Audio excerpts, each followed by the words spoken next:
Okay, tomorrow's the FA Cup final between Crystal Palace and Manchester City. It's an interesting matchup. I think Palace. I think Palace are going to cause an upset tomorrow. Personally, just by looking at how both sides play and the games that I've seen of both teams in the FA Cup this season, Palace, I've been very impressed with them. Very impressed with them. They have a good energy, good work rate, some really good communication, some really good combinations, and they really do effectively use their width and their wing backs and wingers really, really well. There's a lot of pace in this Palace side in the wide areas. They're very solid defensively. They've got some, and their system works really well. They play a high tempo, energy game. Their forward players like Mateta, for example, they will track back. So they can then congest that midfield and that final third, make it difficult for the opposition to pick that final pass.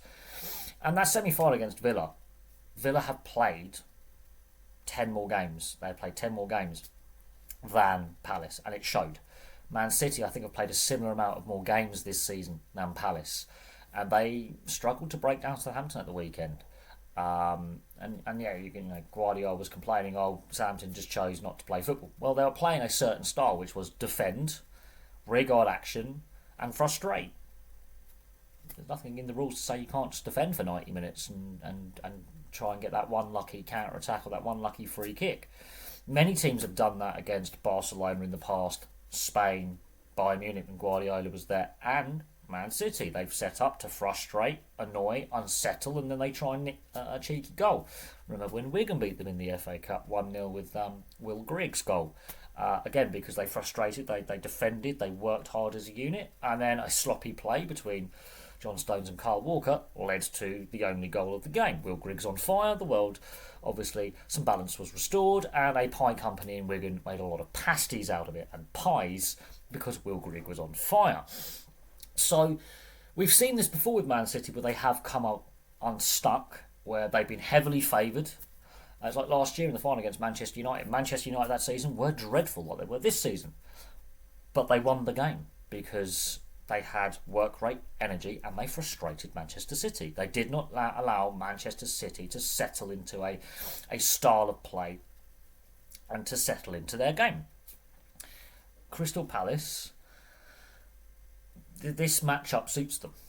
I honestly think it suits them. Man City have played more games. Their drop off from last season to this season has been massive, whereas Palace haven't really dropped off much from where they were last season. They're about the same. They're in that same bracket in the table, 11th to 14th, roughly a similar points total. In fact, if anything, I think they're better this season than last season. There's some slight improvement, whereas Man City have gone the other way. They've declined. They've dropped back. They're not as good as what they were last year with the majority of the same players. And it's not as if there's been massive player turnover from either club. Now people will go, oh, but Rodri's out injured. That's one player. One player does not make a team. The system, the style of play makes a team. The tactics, the work rate of players. I don't see any passengers in this Palace side. The work rate is there from Mateta up front all the way to whoever's in goal.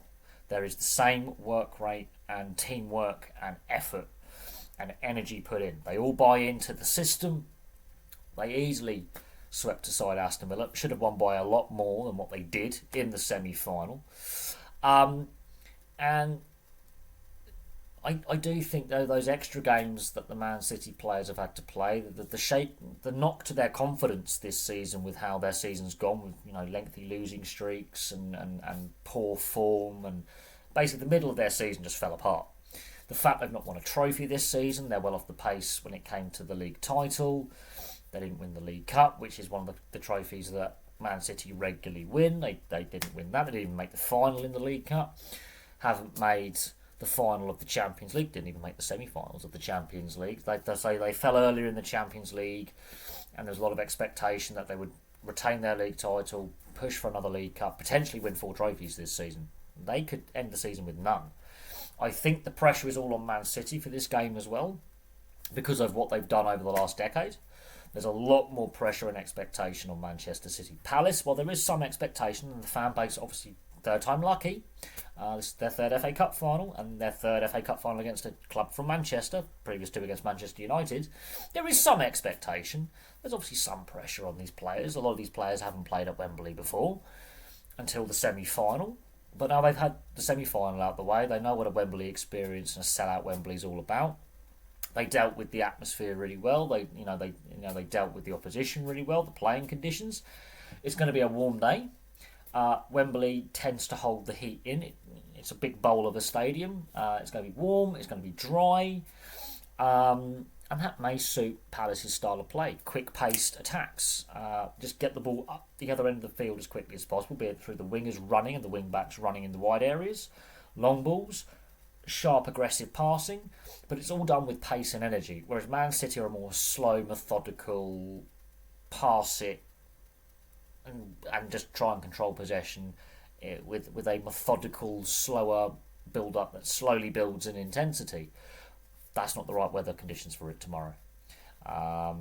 With the way Palace play and the energy they play at, the speed they play at, I think Man City would have to play their A game. Would have to basically start as quickly as they started against Nottingham Forest. They would need to get a goal within the first couple of minutes for them to then play their slow, methodical build-up play and control possession. Because Palace play with high energy, commitment, work rate, and there's no passengers in the team. Mateta will track back. Eze, for example, just as one of their wide players, will track back, do his defensive duties, and still go the other way on attack with his wing back and whatever flank he's on, bombing past him to give him an overlap to then cause a defensive overload. And with Man City's defence, with some players not playing necessarily in their natural positions, it's going to be interesting. Haaland, for example, will not track back as much as Mateta. And at that point, you're then carrying a passenger defensively. I know Haaland is a great striker. He's a great at going forward. I mean, that little link and then scoring some fantastic goals. But defensively, he doesn't track back enough. Now, you could also argue, yes, okay, Rodri being out of that midfield does hurt them. De Bruyne has lost half a yard of pace, and it's one of his last games for Manchester City. Gundogan is not the player he was when he left. They're still world-class players. De Bruyne is probably one of the best midfielders European football has ever seen. There is no denying that. But they haven't necessarily always looked happy and enthusiastic. And Man City have been sloppy. They've been very sloppy this season. And they chased a lot of games in the FA Cup. Tomorrow is not the weather conditions to be chasing a game, going 1 or 2-0 down. It's not. They struggled against Leyton Orient. They were behind against Plymouth. They were behind against Bournemouth. And that's something that they cannot do against Palace. There's only so many times you can come from behind, emotionally and mentally. That is draining on the players. And eventually you can tap into those reserves of mental resilience and emotion every so often, but to do it with the regularity they have in the FA Cup this year and in the league as well, and in Europe, that's going to take a very mental fatigue. It will take a toll. And plus with the added pressure on Man City to get a result, I think it favours Palace tomorrow for an upset. That's my personal opinion. I think Palace have it within them to score win that upset.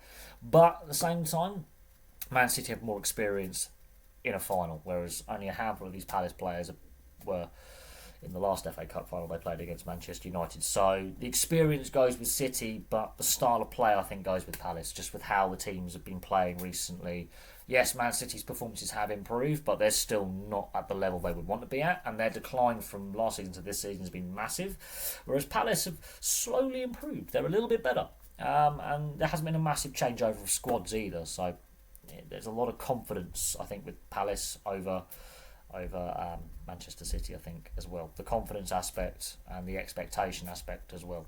But there we go. That's my thoughts on the FA Cup final tomorrow. Now, I'm going for a Palace win. Third time's the charm. It is their third attempt at trying to win the FA Cup. But from me for now, thank you very much for watching. Place your thoughts in the comments section below. And I'll have some more content for you all very, very soon.